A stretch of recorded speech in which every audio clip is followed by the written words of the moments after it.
कॉन्फर्मेशंस of ethylene glycol. अपने पास अगर ethylene glycol है, ठीक है, CH2 इथिलीन है, यहाँ पे एक OH करता हूँ, इधर एक OH करता हूँ, ठीक है। इसमें अभी सबसे ज़्यादा स्टेबल जो कॉन्फर्मर आता है इसमें, जैसे नॉर्मली ब्यूटेन अगर होता, इधर CH3 होता, CH3 होता, तो क्या आ रहा था, एंटी आ रहा था।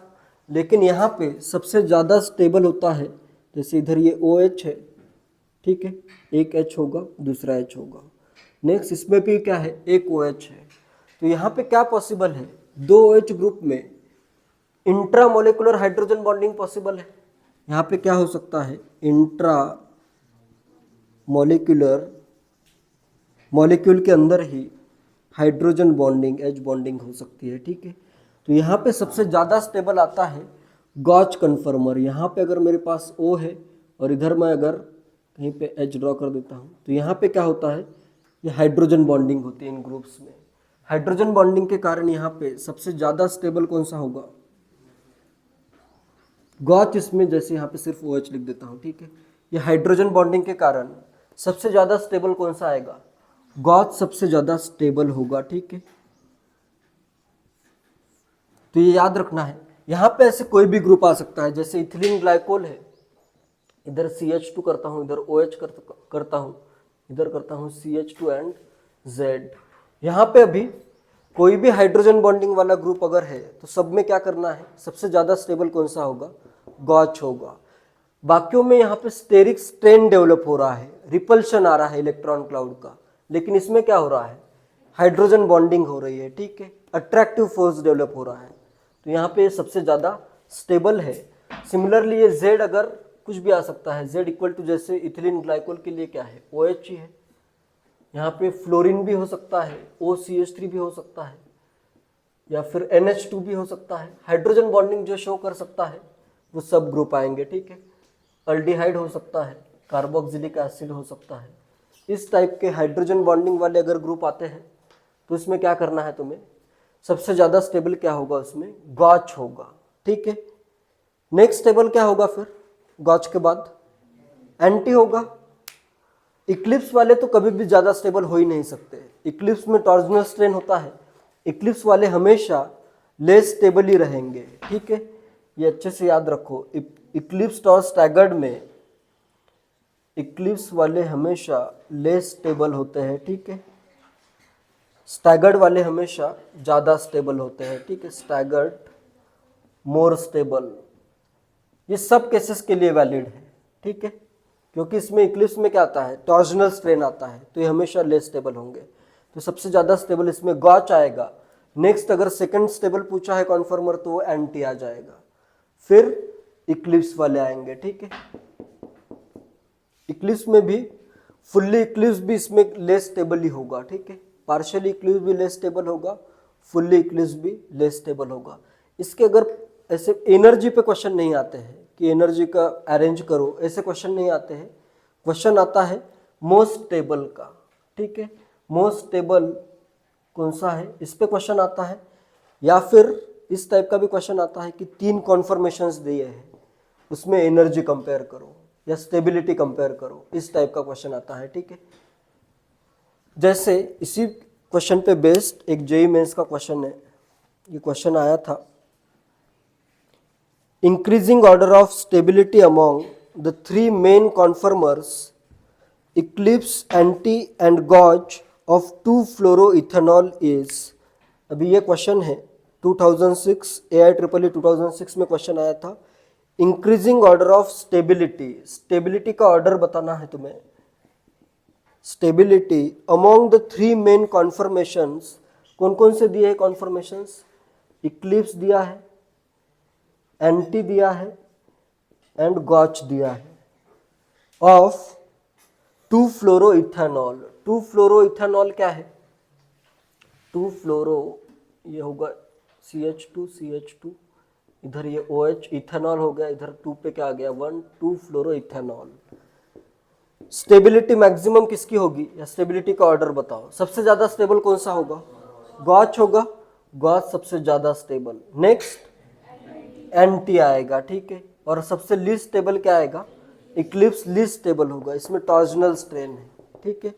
इक्लिप्स इसमें लीस्ट स्टेबल आ जाएगा। ठीक है, तो इस वे में इसे सॉल्व करना है। ठीक है,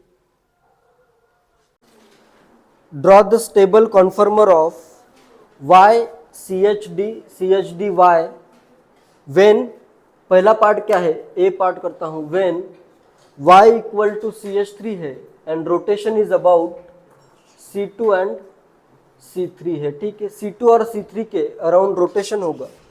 फर्स्ट वाले में देखो अपने पास कंपाउंड क्या है, ए पार्ट का आंसर करता हूं पहले, CH3 है, CHD एंड CH3 है। ठीक है, तो इसमें क्या करना है, ये सेकंड कार्बन है, ये थर्ड कार्बन है, इसके अराउंड रोटेशन हो रहा है। ठीक है, इधर कौन कौन से ग्रुप है, एक हाइड्रोजन, एक CH3, एक D, इस पे भी एक हाइड्रोजन।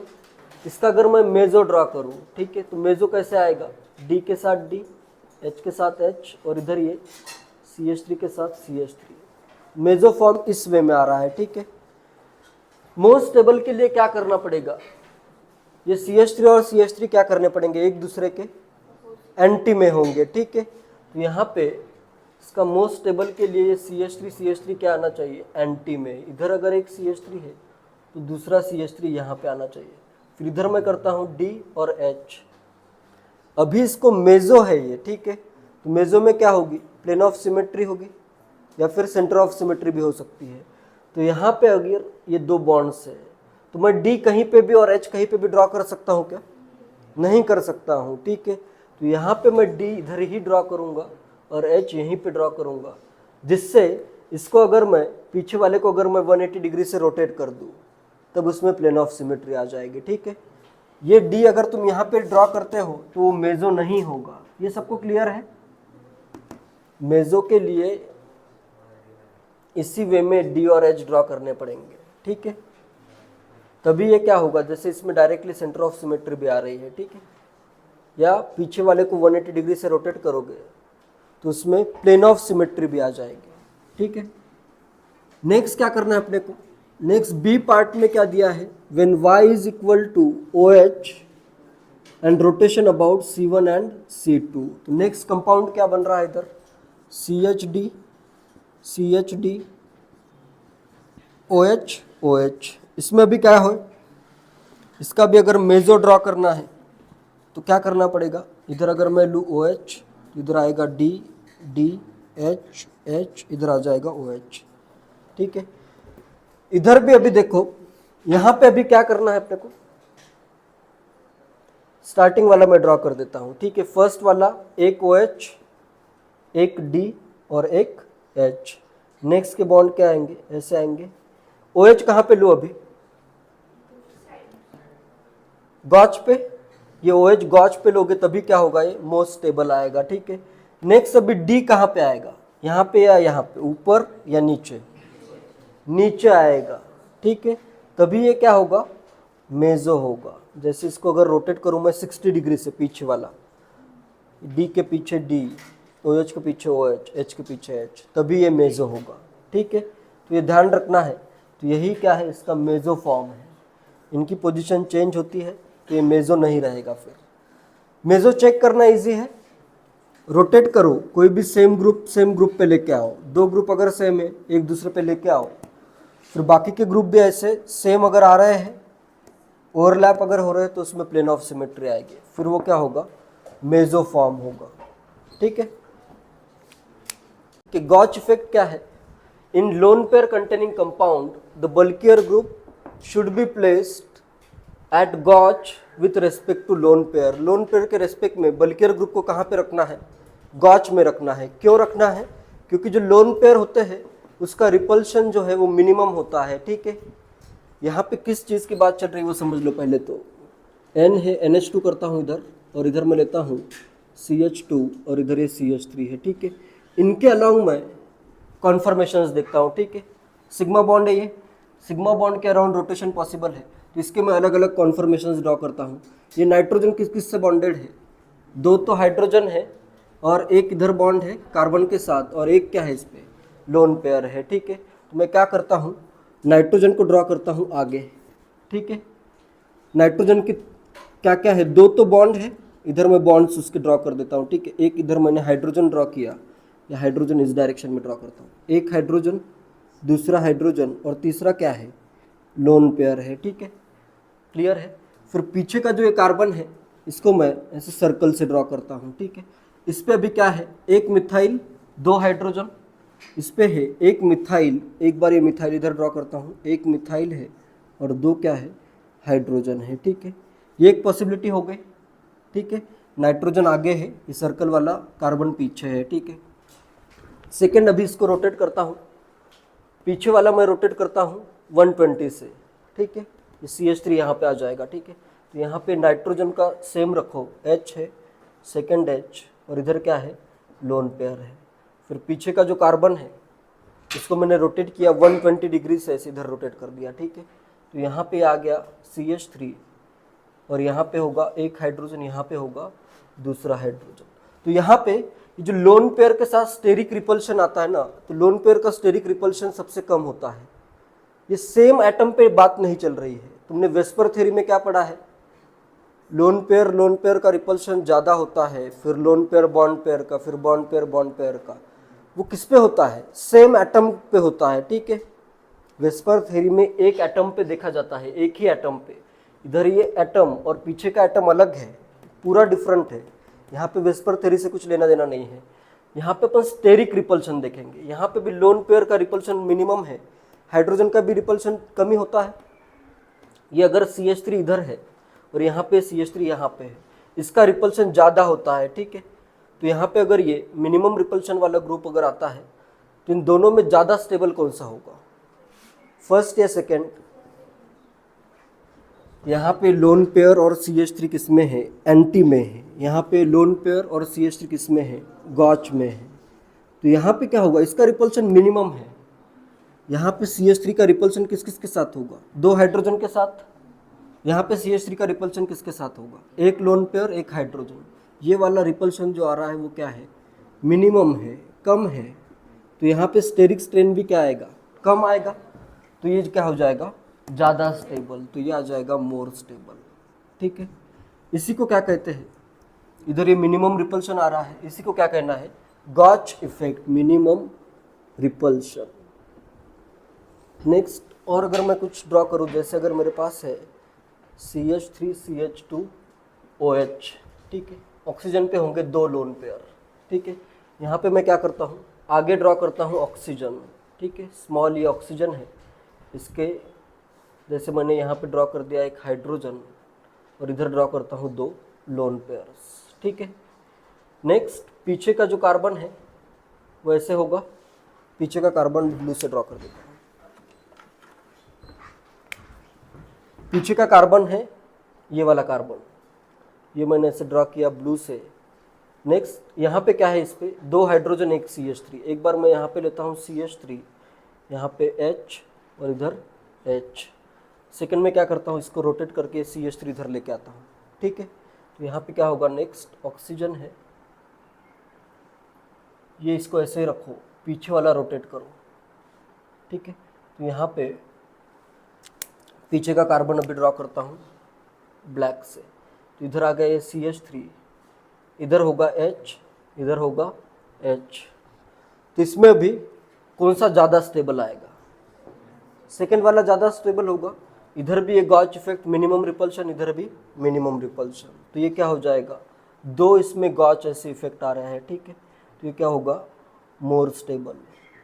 यहाँ पे भी है एक गॉच आ रहा है, एक गॉच इफेक्ट आ रहा है यहाँ पे सिर्फ। ठीक है, वन गॉच। तो ये क्या हो जाएगा, ज़्यादा स्टेबल हो जाएगा, इसका रिपल्शन इसके साथ और इसके साथ कम होगा। ठीक, नेक्स्ट ये कंपाउंड है, इसके दो ऐसे न्यूमन प्रोजेक्शन ड्रॉ किए हैं और क्वेश्चन है which one is more stable, A और बी में ज़्यादा स्टेबल कौन सा कॉन्फर्मेशन होगा, बताओ। ए ज़्यादा स्टेबल होगा या बी? ए क्यों ज़्यादा स्टेबल है, यहाँ पे देखो ये एक गॉच और इधर एक गॉच, इधर एक गॉच, तीन गॉच इंटरेक्शन या तीन गॉच इफेक्ट आ रहे हैं। ठीक है, और यहाँ पे एक और दो ही गॉच इफेक्ट आ रहे हैं। तो ये क्या हो जाएगा, मोर स्टेबल हो जाएगा, करेक्ट है। तो इस वे में तुम्हें गॉच इफेक्ट देखना है। ठीक है, लोन पेयर का रिपल्शन मिनिमम है, तो जितने ऐसे गॉच इफेक्ट आएंगे उतना ज़्यादा स्टेबल कन्फर्मर होगा, ठीक है। रोटेशनल बैरियर इन सैचुरेटेड कंपाउंड, सबसे पहले कंपेयर करते हैं रोटेशनल बैरियर ऑफ इथेन है, ये अपना मिथेनामाइन मिथेनॉल है, एंड फ्लोरोमीथेन है, ठीक है। यहाँ पे सबसे पहले मैं ड्रॉ करता हूँ इथेन के लिए, ठीक है। इथेन में क्या है, फर्स्ट कार्बन पे 3 हाइड्रोजन है और पीछे वाले कार्बन पे भी क्या है, 3 हाइड्रोजन है, ठीक है। इसमें अगर मैं इसे पीछे वाला रोटेट करूँ, ठीक है, पीछे वाला कार्बन अगर मैं रोटेट करूँ तो क्या होगा, ये जो इक्लिप्स कन्फर्मर होगा इसका, इसमें एक हाइड्रोजन, ये हाइड्रोजन का स्टेरिक मतलब टॉर्जनल स्ट्रेन होगा। ऐसे कितने पेयर बन रहे हैं, 3 पेयर बन रहे हैं, ठीक है। और इसका टोटल इथेन के लिए टोटल जो अपना स्टेरिक स्ट्रेन है या फिर टोटल अपना स्ट्रेन जो आता है इसके लिए कितना आता है, ये मेनली टॉर्जनल स्ट्रेन ही होगा, ठीक है। टॉर्जनल स्टेरिक स्ट्रेन के लिए बड़े ग्रुप है ही नहीं इसमें, ठीक है। तो जो स्ट्रेन आ रहा है वो टॉर्जनल स्ट्रेन है, कितना है टोटल 3 किलो कैलोरी पर मोल के अराउंड है अप्रॉक्सीमेटली। एक बॉन्ड के लिए कितना आएगा, 1 किलो कैलोरी, ठीक है। एक इधर का CH बॉन्ड, इधर का एक CH बॉन्ड, उसके लिए कितना आ रहा है, 1 किलो कैलोरी। नेक्स्ट सेकेंड में यहाँ पे एक लोन पेयर आ गया, ठीक है। यहाँ पे मैं ड्रॉ करता हूँ, नाइट्रोजन है, एक हाइड्रोजन, दूसरा हाइड्रोजन और तीसरा इस पे क्या है, लोन पेयर। लोन पेयर का कोई भी टॉर्जनल स्ट्रेन या स्टेरिक स्ट्रेन नहीं है। लोन पेयर के लिए कोई भी इसके लिए जो आता है टॉर्जनल या स्टेरिक स्ट्रेन वो नेग्लिजिबल है, इनसिग्निफिकेंट है, ठीक है। तो यहाँ पे अभी कितने पेयर बनेंगे, जैसे ये हाइड्रोजन एक, ये दूसरा हाइड्रोजन, 2 ही बनेंगे। इसका इक्लिप्स भी अगर मैं ड्रॉ करूँ, ये हाइड्रोजन के साथ लोन पेयर आएगा, तो यहाँ पे कोई टॉर्जनल स्ट्रेन नहीं होगा, तो 2 पेयर बन रहे हैं। तो इसका जो अप्रॉक्सीमेटली आता है, इसका रोटेशनल बैरियर, इसको अगर मैं रोटेट करूँ तो जो इक्लिप्स कन्फर्मर है उसकी एनर्जी क्या है, ज़्यादा है। तो यहाँ पे रोटेशनल बैरियर की वैल्यू भी कितनी है, 3 किलो कैलोरी। यहाँ पे भी कम हो जाएगी, किसके अराउंड आएगी, 2 किलो कैलोरी के अराउंड आएगी, जिसकी एग्जैक्ट वैल्यू आती है 1.98 किलो कैलोरी पर मोल। इसके इक्लिप्स कन्फर्मर का जो टॉर्जनल स्ट्रेन है उसकी वैल्यू कितनी आती है, इतनी, ठीक है। इसी को क्या कहते हैं, रोटेशनल बैरियर। जितने बड़े बड़े ग्रुप होंगे या जितना ज़्यादा स्ट्रेन होगा, रोटेट करना उतना डिफिकल्ट होगा, तो उसके लिए जो बैरियर क्रिएट हो रहा है वो उतना ज़्यादा होगा। इधर बैरियर 3 किलो कैलोरी था, इधर 2 के अराउंड आ गया। नेक्स्ट इधर OH में ऑक्सीजन है, एक हाइड्रोजन और 2 लोन पेयर, इधर 2 लोन पेयर आ गए, ठीक है। और पीछे वाले कार्बन पे क्या है, 3 हाइड्रोजन। यहाँ पे रोटेशनल बैरियर और भी कम हो जाएगा, किसके अराउंड आ जाएगा, इधर सिर्फ एक ही ऐसे इक्लिप्स आएगा, ये कार्बन और हाइड्रोजन का एक बॉन्ड, इस OH का एक बॉन्ड, एक ही बॉन्ड इक्लिप्स में टॉर्जनल स्ट्रेन क्रिएट करेगा, बाकी ये लोन पेयर का नहीं आएगा, ठीक है। तो इसका कितने, किसके अराउंड आएगा, 1 किलो कैलोरी। तो इसकी एग्जैक्ट वैल्यू आती है 1.07 किलो कैलोरी पर मोल के अराउंड, ठीक है। नेक्स्ट CH3F में फ्लोरीन पे क्या है, 3 लोन पेयर है, इधर फ्लोरीन पे है 3 लोन पेयर्स। लोन पेयर का कोई स्ट्रेन नहीं है, इधर हाइड्रोजन, इधर हाइड्रोजन, इधर हाइड्रोजन। तो ये वाला जो बॉन्ड होगा ये क्या होगा, बहुत इजीली रोटेट हो जाएगा, ठीक है। तो यहाँ पे स्ट्रेन लगभग 0 के अराउंड आ जाएगा, ठीक है। टॉर्जनल स्ट्रेन या टोटल स्ट्रेन 0 के अराउंड होगा, ठीक है। तो इसमें जितने लोन पेयर बढ़ रहे हैं उतना स्ट्रेन क्या हो रहा है, रोटेशन के लिए कम हो रहा है, ठीक है। देखो इथेन के लिए जो आ रहा था, इथेन में जो रोटेशनल बैरियर आ रहा था वो कितना था, 3 किलो कैलोरी के अराउंड था। यहाँ पे अभी एक मैंने रिप्लेस किया है ग्रुप, किसके साथ, ये जैसे तीनों हाइड्रोजन होंगे आगे के कार्बन पे और पीछे के कार्बन पे क्या होगा, एक होगा CH3, 2 होंगे हाइड्रोजन। यहाँ पे अभी ये बल्कि ग्रुप आ गया, हाइड्रोजन के कंपैरिजन में CH3 तो बड़ा ग्रुप है, काफ़ी बड़ा ग्रुप है, तो यहाँ पे रोटेशनल बैरियर बढ़ जाएगा, ठीक है। लेकिन इतना बल्कि ग्रुप होने के बावजूद भी इसकी वैल्यू कितनी बढ़ रही है, 0.5 के अराउंड ही। हर एक मिथाइल ग्रुप के लिए इसका जो स्टेरिक मतलब इसका जो स्ट्रेन की वैल्यू आती है टोटल, या फिर जो रोटेशनल बैरियर आता है, ये आता है सिर्फ 3.4 किलो कैलोरी के अराउंड, ठीक है। तो ये बड़ा ग्रुप है, तो यहाँ पे स्टेरिक स्ट्रेन ज़्यादा क्यों नहीं बढ़ा, सिर्फ 0.5 क्यों बढ़ा है, इसका रीज़न ये है कि यहाँ पे देखो कार्बन और हाइड्रोजन की जो बॉन्ड लेंथ है वो होती है अराउंड 1.1 एंगस्ट्रॉम के अराउंड होती है, ठीक है। और कार्बन और यहाँ पे कार्बन कार्बन का बॉन्ड है, इसकी बॉन्ड लेंथ कितनी होती है, कार्बन कार्बन सिग्मा बॉन्ड की बॉन्ड लेंथ 1.54 एंगस्ट्रॉम के अराउंड। तो ये 40% ज़्यादा लॉन्ग बॉन्ड है, ठीक है। तो ये CH3 ऐसे दूर से रोटेट करेगा, इसलिए यहाँ पे स्टेरिक क्राउडिंग उतनी ज़्यादा नहीं आ रही है, ठीक है। ये अगर CH3 एकदम क्लोज होता तो ये बॉन्ड तो ऐसे एकदम इक्लिप्स कन्फर्मर में टॉर्जनल स्ट्रेन या स्टेरिक स्ट्रेन भी ज़्यादा होता, लेकिन ये बॉन्ड 40% ज़्यादा है तो ऐसे दूर से रोटेट कर रहा है, इसलिए ये जो स्ट्रेन की वैल्यू है ये सिर्फ 0.5 से ही इंक्रीज होगी, ठीक है। नेक्स्ट अगर इसका मैं ड्रॉ करूँ तो इधर क्या आएगा, अभी आगे ये 1 पे 3 हाइड्रोजन और पीछे के इस पे 2 CH3 होंगे और एक होगा हाइड्रोजन। इसका जो स्ट्रेन आता है ये आता है 3.9 और एक CH3 बढ़ गया इधर, एक मिथाइल अगर बढ़ता है तो स्ट्रेन की वैल्यू लगभग 0.5 किलो कैलोरी से बढ़ जाती है, ठीक है। ये 0.5 किलो कैलोरी से इंक्रीज हो गई। नेक्स्ट में क्या आ रहे हैं, फर्स्ट पे तीनों हाइड्रोजन है और पीछे वाले पे तीनों क्या है, मिथाइल है। इधर भी है मिथाइल, इधर भी है मिथाइल है और इधर भी है मिथाइल है। तो यहाँ पे जो रोटेशनल बैरियर है वो और भी ज़्यादा आएगा। इधर ये आता है 4.7 किलो कैलोरी पर मोल। यहाँ पे वैल्यू इतनी ज़्यादा इंक्रीज होने का और एक रीज़न ये है,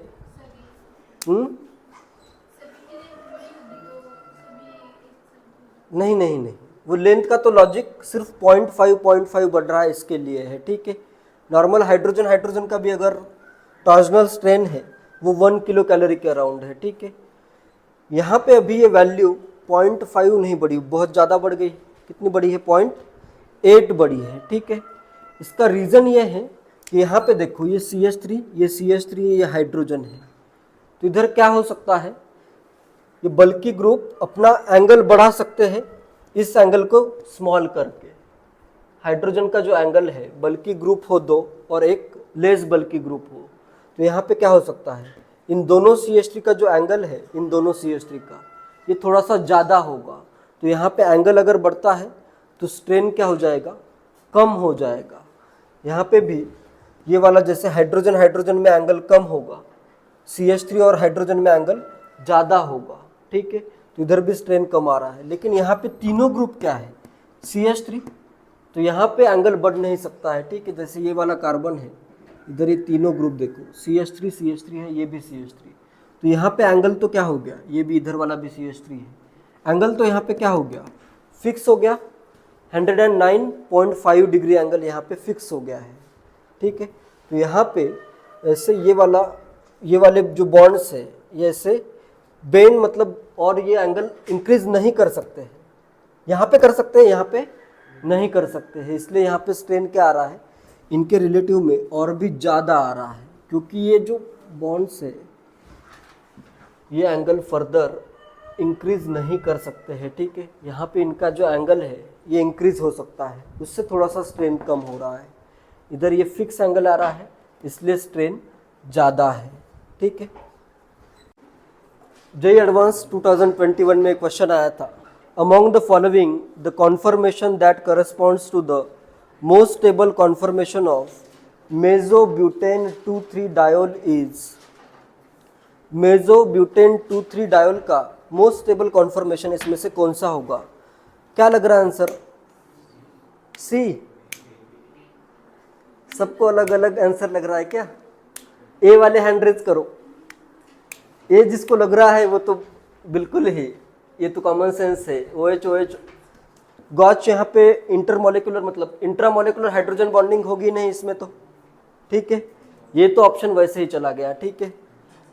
इथिलीन ग्लाइकोल में जैसे OH की तुम क्या देखते हो, हाइड्रोजन बॉन्डिंग, गॉच इंटरेक्शन देखनी है। यहाँ पे गॉच पे हाइड्रोजन बॉन्डिंग वाले ग्रुप ज़्यादा स्टेबल होते हैं। कहाँ कहाँ पे हाइड्रोजन बॉन्डिंग आ रही है, B, C, D तीनों में आ रही है। आंसर क्या होगा, बी होगा सिर्फ, अभी तो सी बोल रहे थे, सी क्यों नहीं होगा, नहीं है, ये मेजो नहीं है। और डी, ये भी मेजो नहीं है। इसको अगर मैं रोटेट करूं, OH पे अगर OH आता है तो H और Me ये साथ में आ जाएंगे, ठीक है, इधर H Me साथ में आएगा। यहाँ पे अगर मैं OH पे OH लेके जाऊं तो इधर ये Me और H साथ में होंगे, तो ये मेजो है क्या?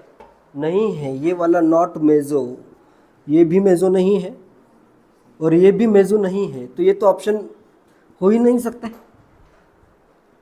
पहले तो कंपाउंड मेजो दिया है, ठीक है, इसमें ये मेजो है या नहीं?